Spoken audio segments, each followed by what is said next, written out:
4월 3일 사순 제5주일입니다. 요한이 전한 거룩한 복음입니다.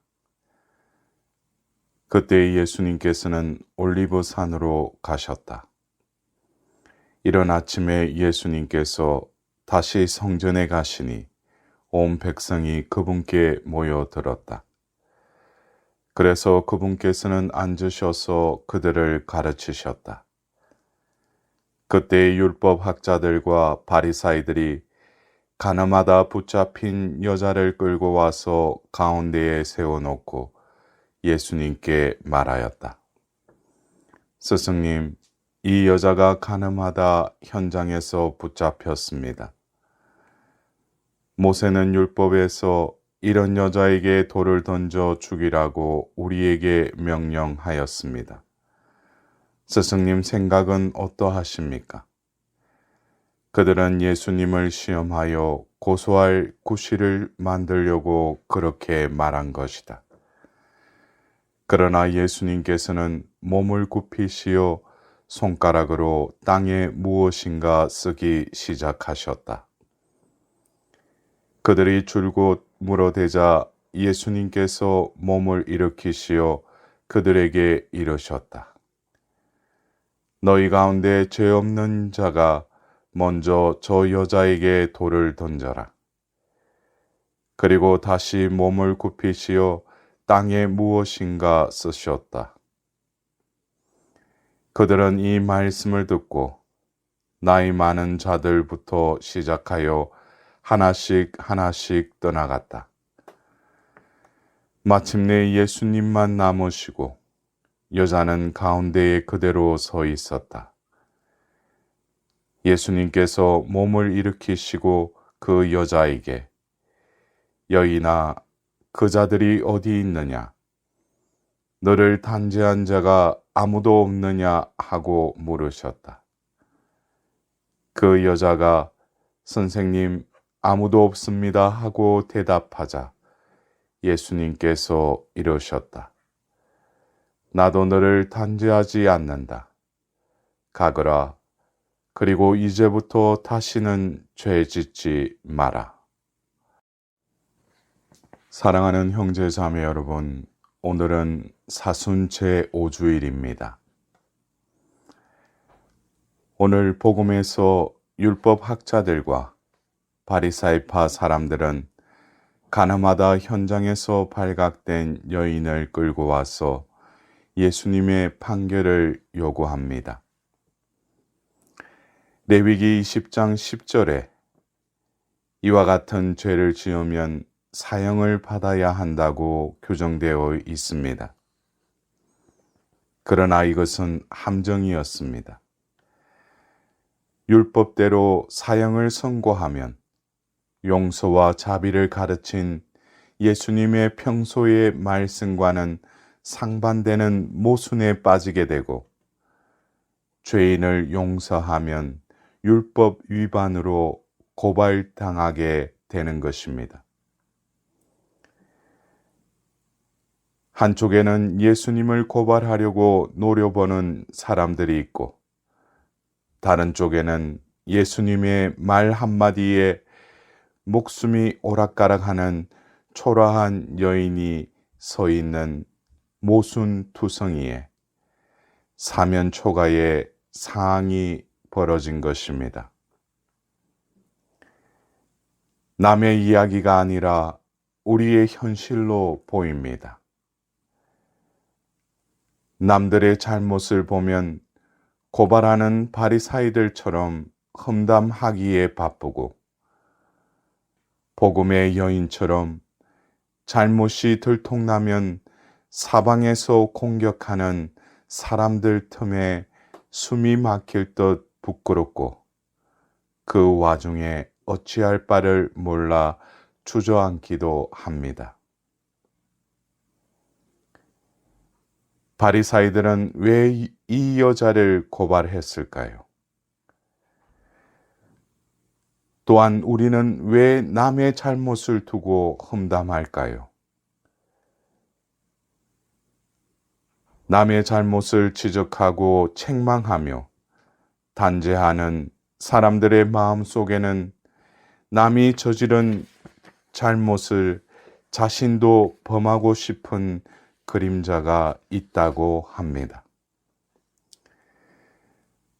잘난 사람을 흉보는 마음에는 잘나고 싶은 그림자가 숨겨져 있고, 못난 사람을 험담하는 마음 속에는 못난 자신을 책망하는 그림자가 있다고 합니다.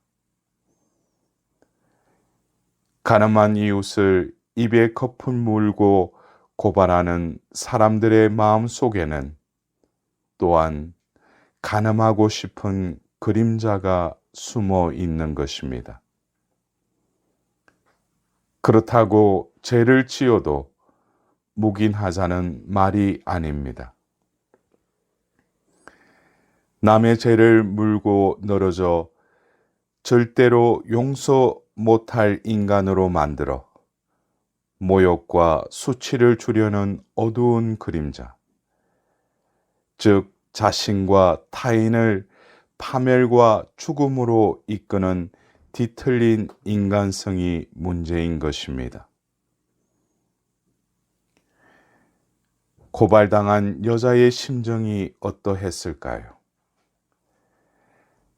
아마도 부끄러움 때문에 숨이 넘어갈 지경이 아니었을까요?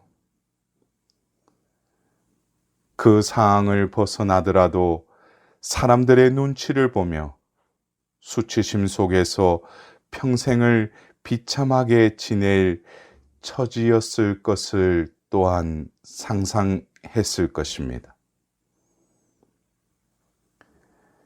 잘못을 뉘우치는 수치심이 해롭지는 않습니다.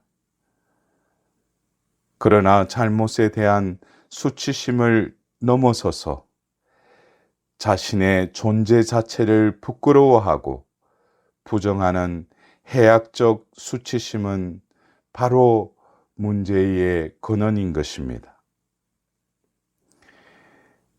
죄를 지은 나라는 존재는 도무지 개선의 여지가 없기에 이 세상에 존재할 가치가 없다고 느끼는 수치심은 인간이 스스로에게 가하는 가장 큰 폭력인 것입니다.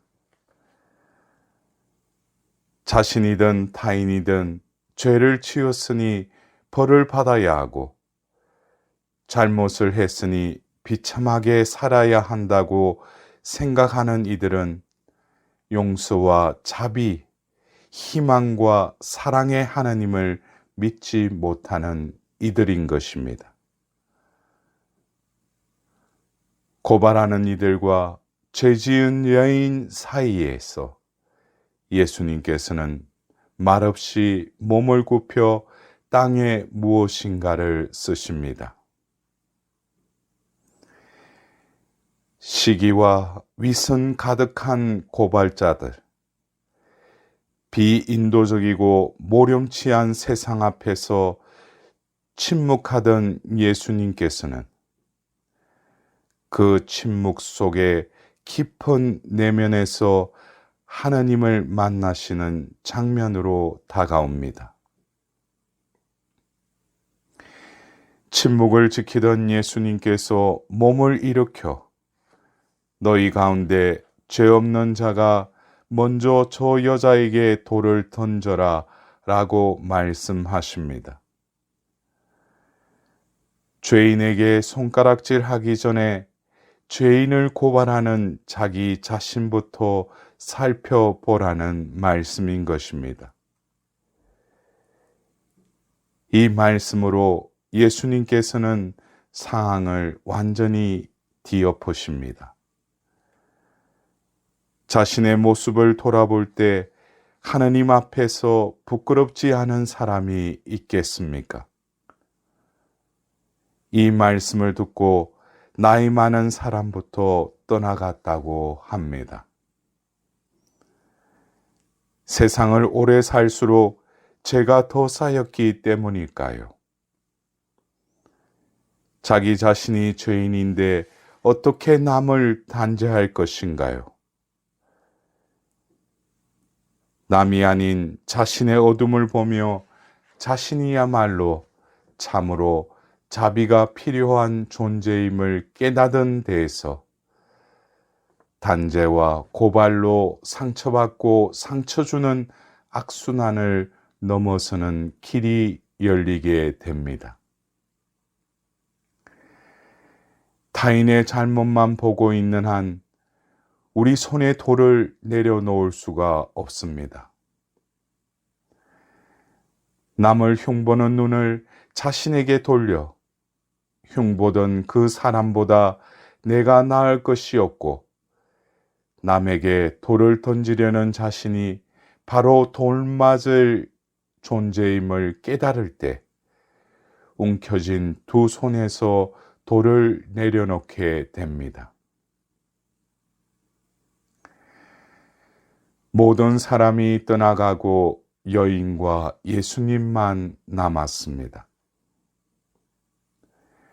죄의 문제는 다른 사람이 끼어들지 못하고 주님과 당사자가 해결할 사안임을 암시하는 장면입니다. 예수님께서는 나도 너를 단죄하지 않는다. 가거라. 그리고 이제부터 다시는 죄짓지 마라 라고 말씀하십니다. 죄에 따르는 벌에서 그 여인을 해방시키신 것입니다. 아구스티노 성인은 이 장면을 비참과 자비의 만남이라고 주석하고 있습니다. 이 여인의 비참은 인간의 수치심을 드러내며 하나님의 자비는 예수님의 용서로 드러난 것입니다. 간음만이 죄가 아닙니다. 우리를 비참하게 만드는 모든 것이 죄인 것입니다. 단죄는 인간을 죄의 비참함 속에 지식시키지만 용서는 죄로부터 다시 일어나게 합니다. 그것이 서로 고발하고 고발당하는 부조리한 세상을 벗어나게 하는 진리인 것입니다. 예수님께서는 적선을 베푸시듯 죄의 눈을 감아주시는 것이 아닙니다. 먼저 사람들이 자신의 내면을 보게 하시고 자신 안에 드리워진 죄를 극복하고 그럼으로써 온전히 새로운 삶을 시작하도록 용서하십니다. 오늘 제1독서의 이사야서의 말씀처럼 예전의 일들을 기억하지 말고 옛날의 일들을 생각하지 마라. 내가 새 일을 하려 한다 라는 이 말씀은 지난날의 잘못들을 기억에서 지우고 흘러간 일에 마음이 묶이지 않으려면 모든 죄가 씻겨져야 하는 것입니다. 어떻게 죄가 씻겨질까요? 여인의 죄와 돌 던지는 고발자들의 죄가 어떻게 씻겨질 수 있겠습니까? 고발자들의 돌을 주님께서 대신 맞으시고 여인의 죄를 대신 지고 죽으십니다. 이사야서 53장 4절의 그 말씀처럼 그는 우리의 병고를 메고 갔으며 우리의 고통을 짊어졌다는 그 말씀을 이루신 것입니다. 이로써 죄의 악순환의 그 사슬이 끊어진 것입니다. 그렇게 예수님께서는 십자가상의 순환과 죽음과 부활로 우리 죄를 씻으신 것입니다. 사랑하는 형제자매 여러분, 너나 나나 다 죄인이니 어쩔 수 없다는 체념으로는 삶이 새로워지지 않습니다. 모든 죄를 덮어두자는 형식적인 사면 역시 우리 삶을 바꾸지 못합니다. 새로운 미래가 열리는 길은 예수님과의 만남에서 비롯됩니다. 오늘 복음 말씀이 주님을 만나라는 초대로 다가옵니다.